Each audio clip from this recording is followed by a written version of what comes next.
প্রবাসীদের জীবন হচ্ছে খেজুর গাছের মতো। একটা খেজুর গাছ অযত্নে অবহেলায় কিন্তু বড় হয়। খেজুর গাছের কেউ যত্ন করে না, কিন্তু ওই খেজুর গাছ থেকে সবাই রস খায়। ঠিক প্রবাসীদের যত্ন কেউ করে না, প্রবাসীদের সম্মান কেউ করে না, কিন্তু প্রবাসীদের যে মাথার গাম পায়ে ফেলা উপার্জনটা সবাই ভোগ করে। এটা হচ্ছে খেজুর গাছের মতো। প্রবাসীদেরকে আমরা ওদের সুসে সুসে শুধু রসটা খাই প্রবাসীদের কাছ থেকে, কিন্তু আমরা তাদের কোনো টেক কেয়ার করি না।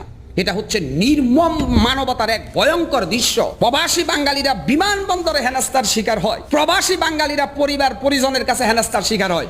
20 বছর 15 বছর প্রবাসে থেকে মাথার গাম পায়ে ফেলে মরুভূমির বালিতে, সমুদ্রে, বন্দরে, পাহাড়ে বা জঙ্গলে, বিদেশের মাটিতে প্রবাসীরা যে কষ্ট ক্লাস করে তারা এদেশে রেমিটেন্স পাঠায় বা পরিবারের কাছে টাকা পাঠায়, এই পরিবারের লোকগুলো তাদের জন্য আর একটা নব্য হিটলারের ভূমিকায় অবতীর্ণ হয়। অনেক প্রবাসী আত্মহত্যা করে বাংলাদেশে আসার পরে। অনেক প্রবাসী যখন দেখে 20 বছরের সমস্ত সম্পদ পরিবারকে দেওয়ার পরে সে তার বাড়িতে আইসা দেখে তার বউ নাই, আর একজনের সাথে চলে গেছে।